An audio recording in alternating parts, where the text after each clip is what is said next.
Today our topic is how 1 by 0 equal to undefined. आज हम ये डिस्कस करेंगे कि हमारे पास 1 by 0 जो है वो कैसे इक्वल टू जो है हमारे पास जो है इन्फिनिटी होता है, या उसको हम कहते होते हैं अनडिफाइंड. ठीक है, इन्फिनिटी भी कहा जाता है उसको, और अनडिफाइंड भी उसको जो है हम कहते होंगे. तो एक दफ़ा मैं आपको बताऊंगा कि वो कैसे इन्फिनिटी होता है, और सबसे पहले हम जो है अनडिफाइंड को जो है वो डिस्कस करते हैं.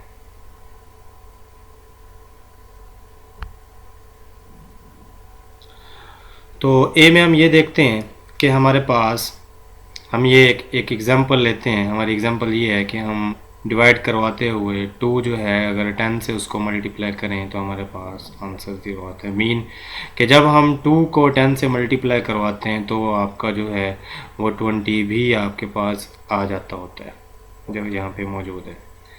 इसी तरीके से हम ये देखते हैं कि 15 को हम जो है 3 पे डिवाइड करवाते हैं. 3 डिवाइड्स 15. क्लियर. तो जब हम 3 को मल्टीप्लाई करवाते हैं जो आपके पास 5 है तो आपके पास 15 आ जाता है यहाँ पे. ठीक है, ये भी आप गौर से देखेंगे. इसी तरीके से हम ये देखते हैं कि यहाँ पे हमारे पास 30 है, तो अगर 5 को 6 से मल्टीप्लाई करवाएं तो आपका 30 आता है. जैसे हमने यहाँ पे हमारा 20 है, 20 के लिए 2 को 10 से मल्टीप्लाई करवाएं तो आपका 20 आता है. इसी तरीके से यहाँ पे आपका 15 है, 3 को 5 से मल्टीप्लाई करवाते हैं तो आपका 15 आता है. हम ये देखते हैं कि हमारे पास जब हम मल्टीप्लाई करवाते हैं 5 को 6 से तो आपका 30 आ जाता होता है.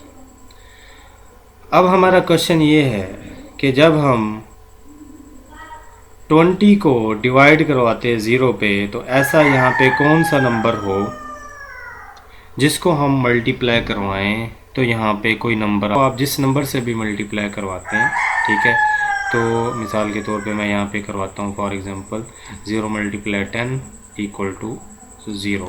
ठीक है, 0 जिस नंबर से भी मल्टीप्लाई होगा वो जो है उसको जो है वो 0 कर देगा.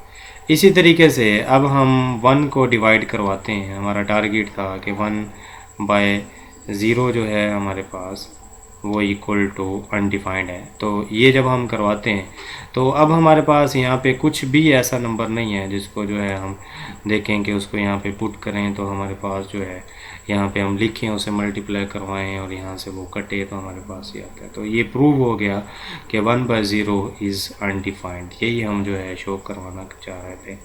लेकिन सम टाइम ये भी कहा जाता है कि 1 बाय 0 जो है आपके पास जो है वो इन्फिनिटी के इक्वल होता है. ठीक है, ठीक है.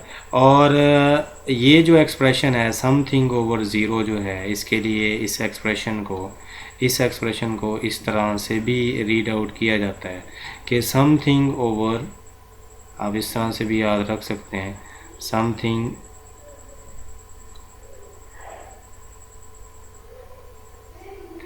Over zero equal to undefined. वो हमारा एक्सप्रेशन ये होगा. ठीक है, इस तरह से भी आप जो है वो देख सकते हैं. आगे ये है कि हमारे पास अब हम ये देखते हैं कि हमारे पास 1 बाय 0 जो है वो इन्फिनिटी के बराबर होता है.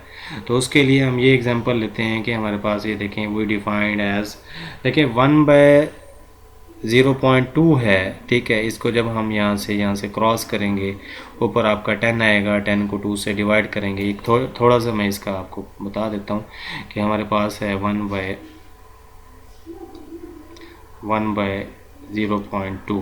तो यहाँ से ये काटेंगे तो आपका ये जो है 10 आएगा. 10 को 2 के टेबल पे काटेंगे तो यहाँ पे आपका 5 आ जाता है जो यहाँ पे ऑलरेडी मौजूद है. क्लियर. अब हम ये देखते हैं तो ये आपके पास इक्वल आएगा 50 के. इसी तरीके से अब हम ये देखते हैं कि हमारे पास जो है यहाँ पे मौजूद है 1 बाय 0.02, ये आपका 500 आ जाता है. इसी तरीके से जब हम इसे जो है ये इससे मल्टीप्लाई करवाते हैं वेरी लार्ज नंबर से, ठीक है, पॉइंट्स में, तो आपके पास यहाँ पे वेरी लार्ज नंबर आ जाता है. ठीक है, इसी तरह इससे डिवाइड करवाते हैं तो आपके पास ये देखें कितनी बड़ी वैल्यू आ गई है. तो एट द एंड देखें यहाँ पे ये 000 मैंने यहाँ पे तो ये जो है ये ज़ीरो लगाए हुए हैं, ठीक है। जो जब हम nearest to zero equal to आखिरकार ये भी इक्वल टू ज़ीरो होगा, तो समथिंग ओवर ज़ीरो जो है इसे जो है यहाँ पे हमारे पास ये इन्फिनिटी आ जाता है। This is very large number.